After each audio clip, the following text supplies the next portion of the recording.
Hello and welcome to Rockies Recap, a part of the Rockies Now podcast network. My name is Steven. Right there is co-host Tom. What a rough series. The Rockies bullpen, another massive meltdown in game three. We'll get to that in a second, but let's look at game one and games two first. Game one, the Rockies, they got like an early 1 or 2 nothing lead in that first couple innings, and then the pitching just was not great in that game overall, period. As you can see, the Reds scored 13 runs. The Reds, we saw them in spring training a couple times. Their offense was extremely aggressive, and that's what we've seen this year, and especially in the series against our Rockies. Again, the pitching wasn't great. Offense kind of died after the first couple innings there, and the Reds won game one 13-3. Yesterday, Frankie Montas was pitching a no-hitter going into the seventh inning. Elias Diaz, thankfully, got a double. So thank you, Elias Diaz. He got the double, broke up the no there. And then Brendan Rodgers got a big RBI double in the ninth inning, which broke up the shutout. But the Rockies still lost 4-1. So the offense really struggled in games one and game two. But thankfully, the Rockies pitching was much better in game two. Ty Block actually pitched pretty decently, especially after his last good start against the Guardians last week. But again, another Rockies loss there. And then today, Rockies had a 7-6 lead. Offense was clicking. Elias Diaz was looking good. Brendan Rodgers has been looking good. Brendan Doyle, of course, he had the day off, but he was able to, I believe he was able to pinch run for Sean Bouchard, which, by the way, he looks like he got injured a little bit there in the late part of the game. He collided with Jonathan India at first base. So hopefully Bouchard is okay, but it could be an IL stint. So again, hoping that Bouchard is okay. But yeah, I mean, some of the Rockies, Charlie Blackmon, he had, I believe, a 3-hit game today as well. So yeah, the offense was much, much better. It was starting to click today. But really, the definition of this entire season of the Rockies really came in the top of the ninth inning. The bullpen, another, like I said, massive meltdown. Jalen Beeks could not close it out. It was just a mess. They scored 6 total runs in that inning. And it goes to show you that, yeah, the Rockies bullpen stinks right now. It has stunk this entire season, but also goes to show you that the Reds have very good young players. And Spencer Steer, who had that big go-ahead home run. Ellie De La Cruz, who was just he's so good, man, defensively and offensively. Like, he made a couple dazzling plays today that was just like made your mouth drop wide open and your jaw hit the floor. It was so good. And it kind of, as a Rockies fan, it kind of makes you wish that you had a guy like Ellie De La Cruz on your team. But yeah, it was just messy, Tom. It was just not fun today. It wasn't really fun the whole series. It's just one, Yeah. as I mentioned on Twitter/X and on our Instagram page, the needs of improvement on this team, if they want to take it to the next level, are becoming glaringly apparent. I mean, the pitching was, I think, the issue in the series. As you mentioned, there were some good offensive performances, particularly today, where we had two guys with 3-hit games and two other guys with two-hit game. It's just the bullpen either put us in a hole or just blew it all together. Actually, no, I should say pitching altogether, because Feltner did not have a good start in game one. So the pitching just showed some inconsistency in the series. And again, like I said, it gives you an opportunity to look at what hopefully the Rockies could take a step towards next year with if they make some big improvements to this team. Because the Reds, they're on the rise. They're a talented team. They've had a tough first 2 months, but they're on the rise still. And there's still a chance maybe they can make that push. I mean, a couple of teams ahead of them, the Cubs, are not exactly on setting the world on fire. So maybe the Reds could eclipse them and make a run at the playoffs. I did pick them as a wild card team. Mm-hmm. Yeah. Yeah, I feel like the Reds, they were bound to get hot at some point. I don't think that you look at this team and say, oh, it's a bad team. I mean, they have a bunch of young players, like I mentioned, Spencer Steer. They called up a couple guys, I think, in this series. I forget their names, but a couple of their prospects, and I think one of them was like in the top 10 or top 15 prospects. And so yeah, the Reds, they have a very good farm system, as we know. So yeah, they called up a couple guys from AAA in this series, and they were just the dominating factor in this series against Colorado. And yeah, I mean, again, this is not super surprising. Again, considering what happened last year, the Reds were at one point, or for a majority part of the season, especially after the months of May, the Reds were a wild card team. They were kind of looking at the wild card and saying, hey, we might kind of get into October there. And of course, they were a few games back, I think, from the wild card last year. But the Reds, they look really, really good. And as we have in our notes, the Reds now are on a 4-game winning streak. So, and like you mentioned, the Reds, they had a really cold start. There was some talk that was, their manager, Bell, is he going to get fired? Is he, what's going to happen with him? But now they're starting to turn things around. And at the moment, they are 1.5 games out of the wild card in the National League. So the Reds, they're going to be freaky. They're going to be, I mean, their pitching isn't the greatest. Rockies got after Graham Ashcraft today, which was nice. But Montas, he's pretty darn good, as we saw yesterday. And yeah, like they have some really solid young arms, and what's his name, who pitched game one. He was solid. I'm trying to remember his name. But anyways, yeah, like they have a bunch of young guys in their bullpen and in their rotation. Now I do think that they have more of a veteran, bullpen. Of course, Brent Suter, former Rocky, pitched today and a couple times in the series. I really miss him because I really was hoping that the Rockies would somehow bring him back. And I think the Rockies did too, because last year Bill Schmidt mentioned, and that's why he wasn't traded last year at the deadline. The Rockies wanted to bring him back. The Rockies were considering extending Brent Suter, and Brent Suter was good in Colorado last year. He's one of the only guys in baseball that knows how to pitch at Coors Field. So that kind of hurt to see him pitch against us, because I really enjoyed him last year. He was a fun player to watch on the mound. But yeah, so happy for Brent. But yeah, so they have somewhat of a veteran-led bullpen staff, but they have some young arms in the rotation. Andrew Abbott, that's the name I was looking for. Andrew Abbott was pretty good in game one.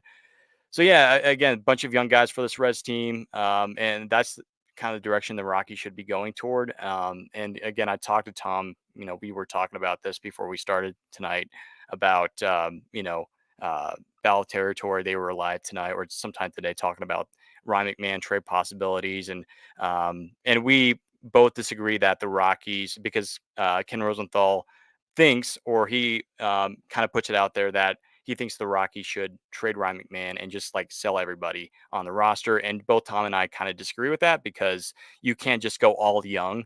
You need to have a couple guys, or at least one guy in your roster that's a veteran presence. And we mentioned this a couple times already this year, is that you can't trade Ryan McMahon's contract, signed through 2027. The Rockies need a guy like Ryan McMahon, especially as we're going and progressing through this rebuild. They need a guy that they can kind of look up to and Rymack, because Blackman's probably going to retire in the next year. Likely, if not, this is his last year. Bryant, who knows what's going to happen with him. Jay Cave, he's not going to be on the roster next year, or potentially by the end of this season. So the Rockies, they need a guy like Ryan Mack, who is, he's still somewhat fairly young, and he's, by the season's end, he's probably going to be one of the oldest players on the team. So they need a guy like Ryan Mack, where the Reds, they have they had to cut ties with Joey Votto, which was a good idea, because if Votto wasn't hitting well, he's not that player he used to be. And of course, the Rockies are probably going to go down the same route, and I think they should, because look at what the Reds are doing, and now they're starting to, they didn't have an impressive start, but I think they're starting to make their, they're trending on the way up, and that's what the Rockies need to look after and kind of emulate the Reds a little bit, in terms of, hey, we need to get rid of some of these older players, but we can keep a couple guys like Candelario. He's a veteran player. And the Reds, like I said, they have a few veteran guys on the bullpen. So, but yeah, it was the Reds. They just were completely they overmatched us in this series. That's really all I can say about this series. It was ugly. And it was not pretty. And the worst part is that the Rockies are now like 0-6, I believe, in the month of June. So that's like I said, it's pretty ugly. Yeah, excuse me. Yeah, to address the McMahon stuff, I can't see it happening. If it did, that would be, my jaw will literally hit the floor. Even though the contract is easy to trade, he's in the prime of his career. He's a guy you drafted and developed. He's under a team-friendly deal. He's someone he's proven he's someone you can build around. To me, there's no chance you trade the guy. And there's other players that we can move, more likely Diaz, because if you're going to promote Drew Romo, you're going to want Jacob Stallings, the natural backup catcher, to back him up. And you could say there's a couple of maybe have some value, maybe you can get something out of. Again, I'm probably going to get crucified for this, but Jalen Beeks, someone could view him as a left-handed specialist. But everyone's asking, well, he's been terrible. Well, he's not a closer. He's been in the Yeah. closer's role. He's not a closer. So Yeah. therefore, he's in a position that he's not best suited for. But then again, the Mhm. Rockies don't have a closer. It's just as the deadline gets closer, both things. And then, of course, Chris Bryant mostly going back on the IL. As you and I talked about before we started, it's only a matter of time. It's just going to have to wait till because in order for a DFA like that to happen, the owner has to give approval. So at what point does Dick Monfort feel comfortable eating the rest of the contract? Because once you DFA a guy and he gets released, he is owed the rest of the money in his deal.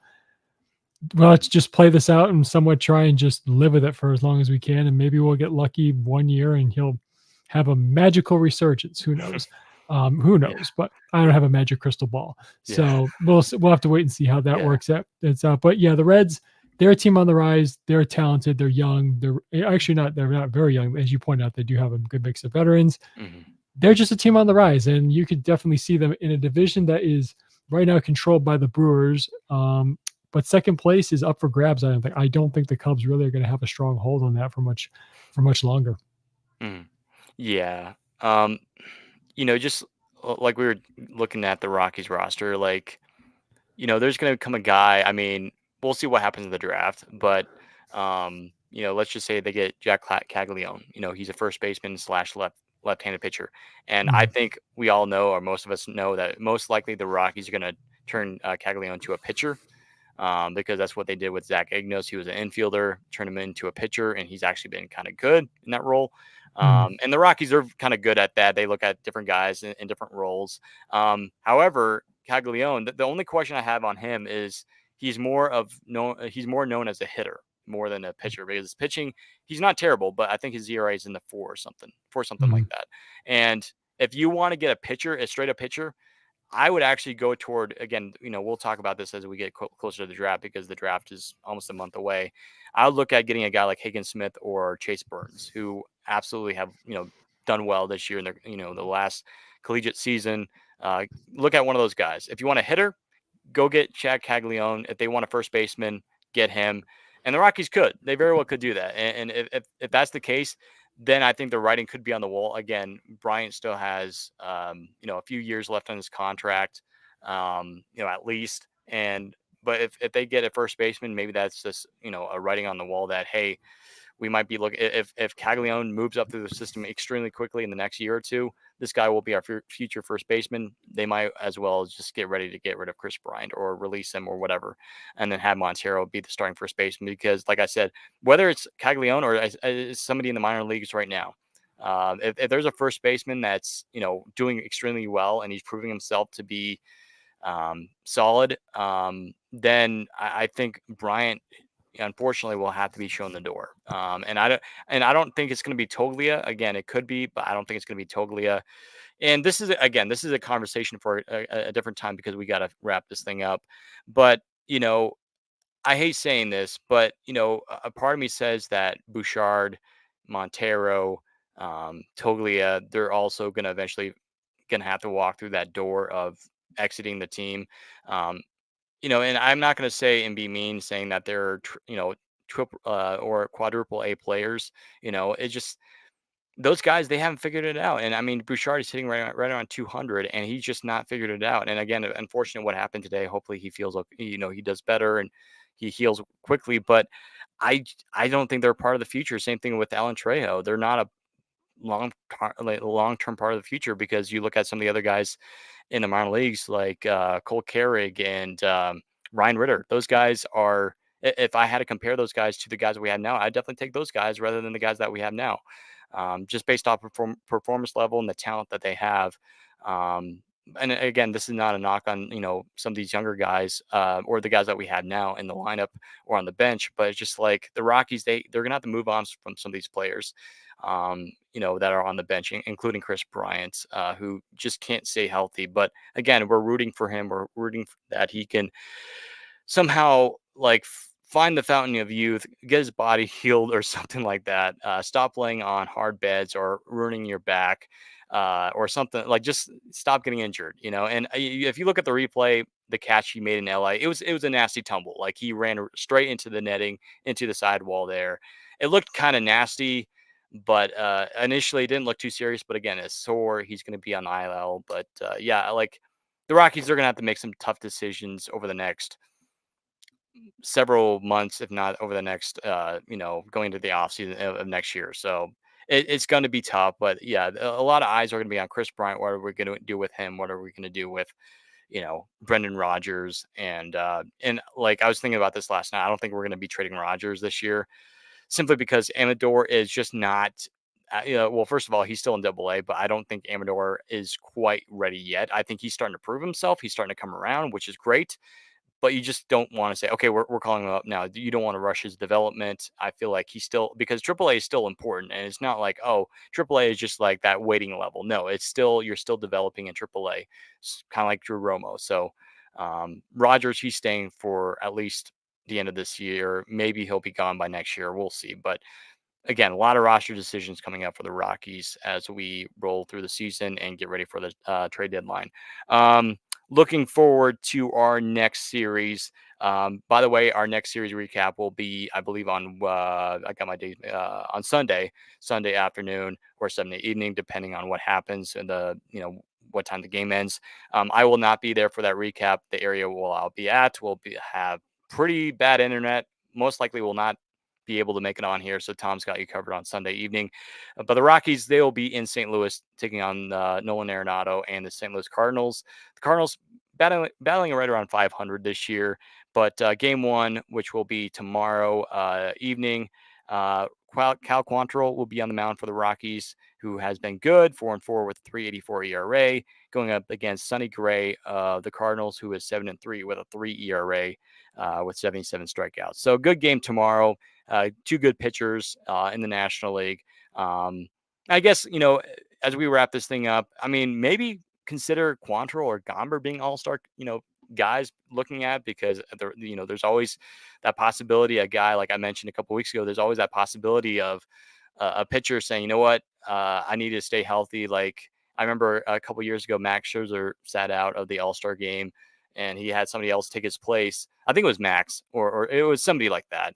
But there's always that possibility. So maybe Quantrill or Gomber will be on the All-Star team, which would be incredible. Like we've mentioned so many times, that here we thought the pitching staff, the starting rotation would be one of the worst parts of the team. And actually, it's, of course, we had a rough series, but it's actually been one of the strengths of this Rockies team. So that's something to watch out for. So Gomber, Tom, maybe Gomber or Quantrill.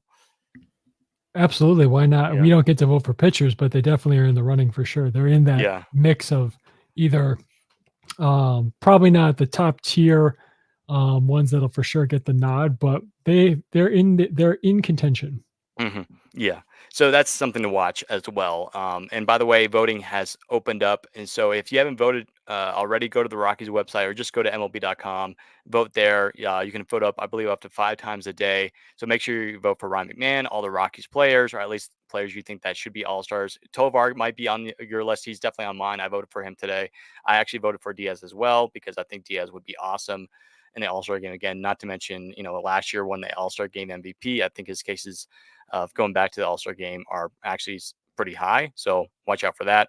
But anyway, guys, that will do it for today's Rockies recap. Again, stay tuned for Sunday for our next Rockies recap. If you're watching us on YouTube, please be sure to subscribe us on YouTube. And if you're watching on Twitter or /X, head on over to YouTube, hit that subscribe button if you haven't already. Or if you're watching on Twitter, make sure you're following us on Twitter as well, and all that. And so you can catch up on all the Rockies recaps and all our social media stuff. Again, that will do it. Hope you guys have a great day. And as always, go Rockies.